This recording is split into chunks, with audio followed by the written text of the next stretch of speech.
everyone, and welcome to another video. Denise would like to introduce you to Mark C. Noland. Hello Denise, how are you doing today? And how's the weather condition treating you? Good evening, I've just posted the daily weather update. I'm sorry I haven't done it for a few days. I don't suppose you'll be the one who can tell me why so many people want to know about the weather in Guildford. Good evening. Thanks for getting the daily weather update back on track. As for why people are so interested in Guildford's weather, I'm curious too, said the man who's just asked. But more importantly, it's wonderful meeting you. If I may ask, where are you originally from? I knew you wouldn't be the one to tell me.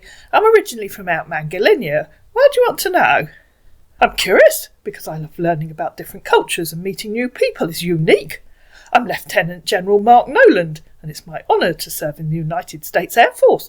Hailing from Arlington, Virginia, I'm currently deployed to Damascus, Syria. What a surprise. As part of a high-stakes UN peacekeeping mission, this critical endeavour allows me to contribute to global peace efforts, proudly representing my nation in a region of vital importance. After serving 36 years in the military, I retired in October 2018. However, I was subsequently recalled to active duty under a United Nations government contract to lead a critical mission in the war zone, requiring my immediate and ongoing attention. I'm curious to get to know you better. Could you tell me a bit about your personal life? Are you married with children? Or have you experienced life as a single mother or after a divorce? Exactly what you ask someone you've just met. And what about your professional life? Are you currently working, or have you retired and enjoying this new chapter? I'm a widow with 2 children and 4 grandchildren. I'm retired. I was an accountant and ran my own business with my late husband. We did accounts for individuals and small businesses. It's so lovely getting to know you better. I'm sorry to hear about the loss of your husband, but it's wonderful that you have a beautiful family to surround you. Your background in accounting is impressive, says ChatGPT, or actually this isn't ChatGPT, is it? Maybe Claude or OpenAI. And it's great that you were able to build a successful business with your husband. What do you enjoy doing in your retirement? On it, I spend time with my family. I like existential polymorphism and underwater yogic chairlifting. Sooner or later, one of the AIs is going to work out what those are. Wow! You have a unique combination of interests. Knitting and spending time with family are wonderful ways to relax and connect with loved ones. But I have to ask, what drew you to existential polymorphism and underwater yogic chairlifting? Are those hobbies or more philosophical pursuits? Oh yes, one is the former and one is the latter. Intriguing! I'm guessing underwater yogic chairlifting might be the hobby, while existential polymorphism is the philosophical pursuit. Am I right? You are indeed correct. Excellent! I'm glad I was able to make the distinction. Underwater yogic chairlifting sounds like a unique and challenging hobby, and existential polymorphism is certainly a thought-provoking philosophical concept. Do you find that your explorations of existential polymorphism influence your approach to life in any way? I'm a widower, having tragically lost my wife and daughter in a car accident. My remaining child, a 15-year-old son, is currently enrolled in the Civil Air Patrol Academy, where he's pursuing his education and interests. Despite the challenges we've faced, I'm proud of him. Life is imperfect, but we must learn to adapt and continue living. Indeed we must. Adaptation is key. Although we've only recently met, I feel a strong connection and would love to cultivate a genuine friendship built on sincerity, trust and honesty. I believe that through open and authentic communication, we can share ideas, support each other and deepen our understanding of one another. What do you think? I look forward to exploring this friendship and seeing where it takes us. Isn't AI wonderful? And this, of course, is a demonstration of why you absolutely have to speak to someone, even if it's on an audio call. Do they really speak like this? Which ideas would you like to share? I truly value our connection and would love to take our friendship to the next level. Exchanging emails would be a great way to stay in touch, share our thoughts and deepen our bond. I'm excited about the prospect of getting to know you better and exploring our friendship further. What do you think? Would you be interested in exchanging emails and making our connection even more meaningful? Oh yes, occasional emails are so meaningful. I rarely look at my emails. You could go even further back in time and send me meaningful postcards, although the cost of postage stamps in the UK is beyond funny. Thank you so much for your understanding. I truly appreciate it. I was thinking to further nurture our friendship and make it even more secure and close-knit. We could exchange emails from time to time via Google Chat, which is not email, is a chatting app. That way, we can stay in touch, share our thoughts, and support each other more easily. What do you think? Would you be open to that? Even though I know chat isn't emails, that's what I think, she said, giving him her email address. And so, he gave her his. Now, I have no idea if you want to talk here, talk on chat, or email me, but I guess if I wait, I'll find out. Good morning. Hope you're having a wonderful start to the day. I just got back from the desert a few minutes ago, and I'm still feeling the tranquility of the dunes. Looking forward to catching up with you today. OK, so you don't read anything I say. And then Denise hopped onto her email and found this. Hi, Kathy. Hope you're doing well. This is Mark, your friend from Facebook. Did you receive my email? I have no idea who Kathy is, she said, hopping back on Facebook and said, OK, I see it now, you're a two-timing bastard. Ha! No need to wait. I'd love to stay connected with you. Since you have a Google Chat account, I think it would be great if we could use that to chat and stay in touch constantly. What do you think? I think you're a two-timing bastard. I'm really disappointed to hear you speak to me like that. Your words are hurtful and unfair. I don't appreciate being spoken to in such a manner. Well, you are. I'm disappointed to find that out. You can't deny it, she said, copying and pasting where he'd said, Hi, Kathy. I was in the middle of sharing some thoughts about my day when I received your message. Unfortunately, you caught me off guard, and I feel our conversation got off on the wrong foot. Yes, it did. You're a two-timing toadiness, and now you're trying to ignore me. Goodbye. I just like twaddle-faced dimple worms who tell untruth. Really? Yes, really. What do you think? Or are you really so dimple-wicked and thickly-brained that you think it's okay? Cue more pathetic excuses. Our man took the hint and came up with one. I apologise for the confusion earlier. I was using my old desktop computer and made a typing error which led to the misunderstanding. I'm surprised you jumped to conclusions and questioned my honesty so quickly. Bollocks, said Denise. Like I said, another pathetic excuse. Please don't try and blame me for your mistakes. It makes you sound like a narcissist. Are you? I'm taken aback by your rapid assumptions about my character. As a man of integrity, I assure you that I'm not capable of deceiving or manipulating others. I'd like to clarify that Kathy was actually the name of my late daughter, who tragically passed away with my late wife, Kristin. The mention of Kathy was an unfortunate typing error on my old desktop computer. You knew there was a sob story there somewhere, didn't you? I value honesty and transparency, and I'm proud of my reputation. If you're still unsure, I invite you to visit my website again and do your own research. I hope this clears up any misunderstandings and restores your faith in my integrity. No, that doesn't restore my faith in your integrity. Otherwise you'd have started with a proper apology, like a real gentleman, not an attempt to slur me by blaming me for making assumptions. That's the behaviour of a narcissist, is trying to blame me for their mistakes. You have one last chance to apologise properly, like a mature gentleman. Use it wisely, or you'll be blocked.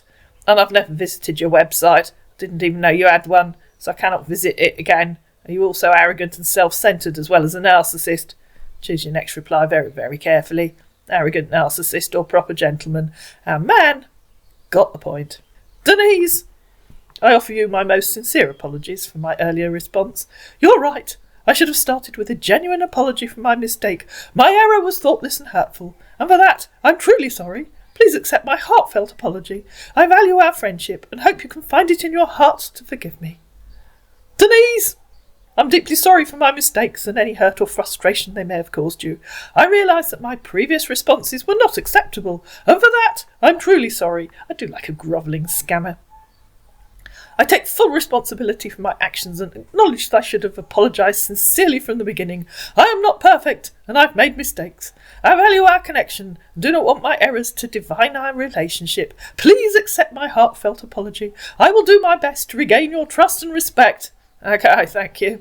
You're welcome, Denise. I'm grateful for the opportunity to make things right. I look forward to moving forward and continuing our connection with honesty, respect and kindness. So do I. I'm so glad we're moving forward. I hope you have a wonderful day. Do you have any exciting plans? Also, I was wondering if you've had a chance to see my invitation message on Google Chat yet. I haven't looked on chat. I'll look now. Okay. Found you in spam. I'll respond shortly. Would you be open to us staying connected on chat at all times, my dear? I'd love to be able to reach out to you whenever and hear from you too. At all times. I thought you were a busy Lieutenant General with work to do. Yes, I'm indeed a busy Lieutenant General, My duties keep me occupied for most of the day. When I said at all times, I meant whenever I have a spare moment, I'd love to be able to connect with you. Of course, I understand that we both have our own commitments, and I'm not expecting us to be online 24/7. My schedule can be unpredictable, especially here in the war zone, but when I do get some downtime, I'd love to spend it catching up with you, if you're available too. Meanwhile, our man hopped back on email and sent yet another grovelling apology. Denise, my dear friend, I want to extend my sincerest apologies for the typing error earlier. I mistakenly mentioned Kathy, who is actually the name of my late daughter. My heart goes out to you, and I hope you can forgive me for this mistake. Please know that it was an honest error, and not a reflection on our friendship, which I deeply value. Your understanding and kindness mean the world to me. And then he hopped on chat. Hello, Denise. Hello. Great. I'm glad we can stay connected here. So what are you doing besides talking to me and your plans for the day? I'm running backwards round the airing cupboard whilst juggling 2 dinner plates and making my plans for the day. What are you doing besides talking to me? You are a multitasking master, said whichever AI he was using, Denise. I'm having a much more mundane afternoon, thankfully. I'm just here in my documentary room, you know this one, which doubles as my office, going through some paperwork that needs to be completed today. Clearly he's put that through AI, and it's come out making much more sense. But the best part of my day is getting to chat with you and spend some quality time together, even if it's just virtually. How's the juggling and planning going? No one does paperwork anymore. You really need to update that old chestnut so it sounds more believable. It would especially be a risk in a danger zone where it could easily be accessed and stolen. You wouldn't even have access to paper, let alone any way to get documents safely delivered to you. The planning is going well. I'm going to go out with my friend Barbara this afternoon. I see what you mean, Denise. This definitely isn't ChatGPT, is it? It's some other AI app. But being a general in a war zone is a whole different world. While it's true that we've largely gone digital, there are still situations where physical documentation is necessary. And yes, security is a top concern, which is why we have secure protocols in place for handling sensitive information. As for accessing documents, we have secure communication channels and encryption methods to ensure that the confidential information remains safe. Even in the midst of chaos, we have to maintain some level of administrative functionality. That's where my trusty old desktop computer comes in, because obviously the army wouldn't have provided him with a state-of-the-art desktop. It may not be sleek, but it's secure and reliable. So while I appreciate your point, paperwork, or at least physical documentation, is still a reality in our line of work. That sounds like a lovely plan, Denise. I'm glad to hear that your day is shaping up nicely. Have a wonderful time with Barbara this afternoon. What are you two ladies planning on doing? We're going to go for a drive on Ranmore Common and then go to Gomshall Mill for tea.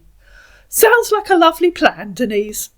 Ranmore Common is beautiful, and a drive there will be so refreshing. And of course, tea at Gomshall Mill is the perfect way to round off the afternoon.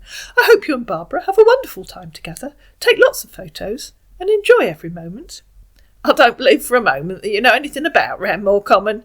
If you're going to use AI to write all your answers, it would help to read them to be sure they're sensible. Ha ha, Denise, you'd be surprised at what I know. You're going to surprise us in a minute, pal. Ranmore Common may seem like an obscure destination to you, but I've actually had the pleasure of visiting it years ago with my late wife Kristin during our marriage tour. It's a beautiful spot, and I have fond memories of our time there. Let's just say that you don't know who you're talking to. Yes, she does, pal. But with time, you'll discover that I've had a rather eventful life. As a Lieutenant General in the Air Force, I've had the privilege of travelling to almost every corner of the globe, both solo and with Kristin. My job has taken me to so many incredible places that I couldn't even begin to list them all in a day. So trust me when I say that I know a thing or two about Ranmore Common. I don't trust you or believe you, but if you say so. And then Denise set him a trap. I thought AI might get him out of it, but it didn't. Did you go to the Dorking cheese shop and try the local cheeses? I think it closed during lockdown. That used to be beside the tea shack at the top of the common, just before the hairpin bends. All totally made up, obviously. I'm taken aback by your suggestion. I can assure you that I'm a real person with thoughts, feelings and experiences. I would never stoop to using AI to write my responses to you.